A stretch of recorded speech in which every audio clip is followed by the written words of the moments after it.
Hi everyone, this is Lincoln. Happy New Year. Today is the 1st of January 2024, Monday.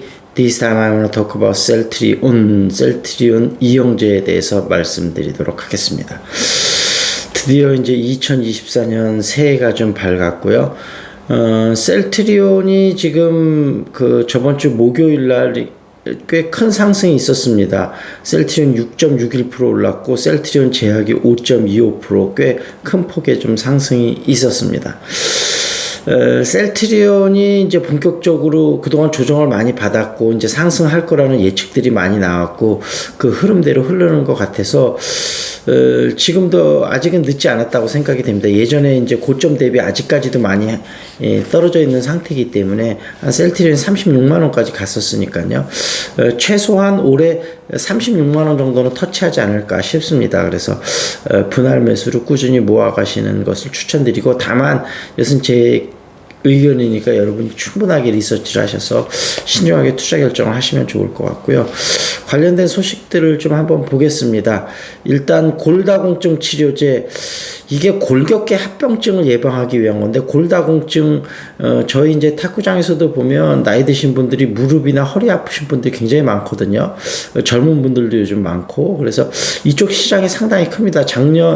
작년에 이제 재작년 2022년 기준으로 7조 5,400억 정도 되는 거니까 굉장히 큰 시장인데, 이 프롤리아의 바이오시밀러 CTP41이 국내에서 품목 허가 신청을 했다고 합니다.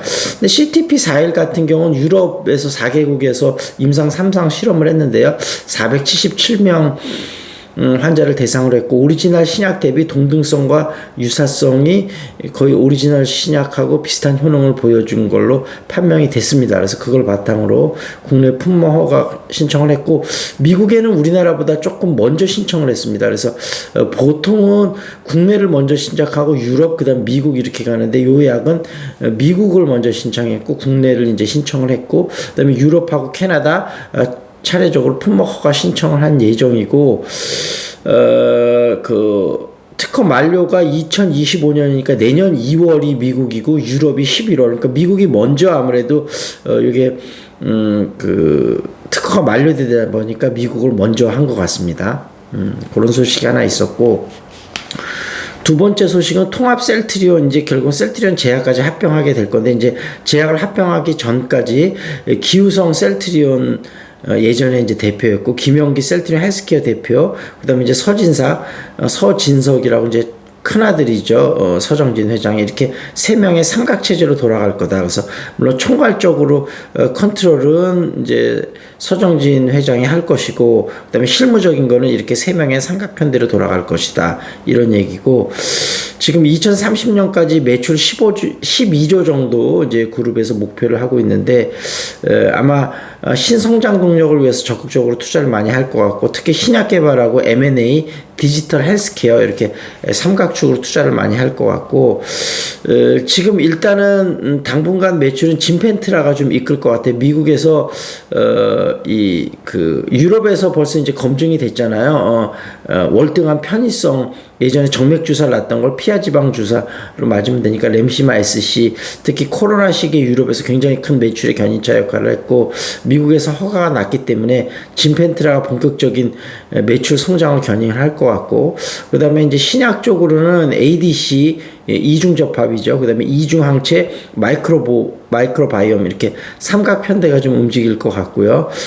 그래서 2030년에 신약 5조, 바이오시밀러 7조 이 정도를 목표로 하고 있고, 제가 볼 때는 충분히 가능한 목표 아닐까. 그리고 이 목표치에 살짝 부족하더라도 거의 목표에 근접하는 수치를 달성할 수 있지 않을까 이렇게 싶습니다. 그래서 셀트리온하고 셀트리온 제약은 계속적으로 분할 매수로 모아가도 나쁘지는 않을 것 같다, 이런 말씀 드리도록 하겠습니다. 그리고 시사 이슈 보겠습니다. 2024 신년 여론조사, 마음 못 정한 민심이 많다. 그래서 정부 지원이 39, 정부 견제가 53, 그런 얘기 나왔고요. 베트남 부부 600g의 새쌍둥이 기적이다, 그런 얘기 나왔고요. 최소한 문제 사과, 돌이킬 수 없는 수였다 그랬고요. 이낙연 측 4일 찬당 선언하고 중순 발기인 대회 한다. 부모금요 최저임금 세해 달라지는 것들 그리고 그런 얘기 있었고요. 경제 이슈는 작년보다 낫지만 올해도 살림살이는 팍팍하다. 반도체 업황 살아나 수출은 회복세 선장률도 반동 2%대 초반 전망한다. 기름값 등 물가 불안 요인 여전하다. 소비심리 위축 금리 인하 안개 속이다. 국내외 중저가 전기차 출시 경쟁이다.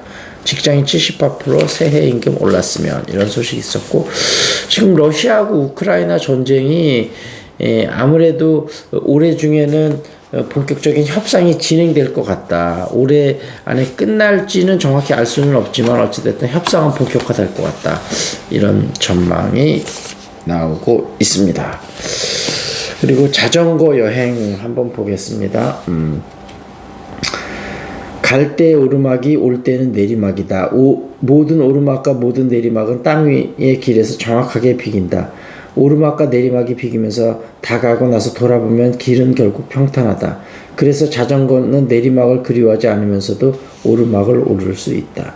오르막을 오를 때 기어를 낮추면 다리에 걸리는 힘은 잘게 쪼개져서 분산된다. 자전거는 힘을 집중시켜 힘든 고개를 넘어가지 못하고 힘을 쪼개가면서 힘든 고개를 넘어간다.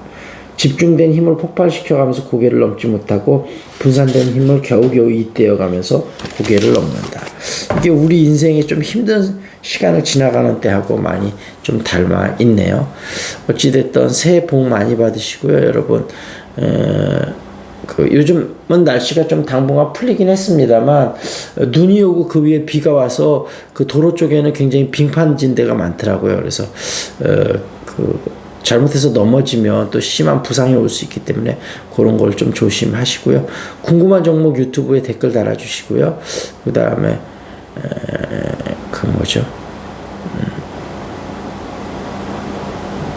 용인 수지 쪽이니까요. 탁구 그 다음에 재테크 영어회화 모임 관심 있으신 분은 연락 주시기 바라겠습니다. 여기서 마무리 짓겠습니다. That's it. This is Lincoln. See you next time.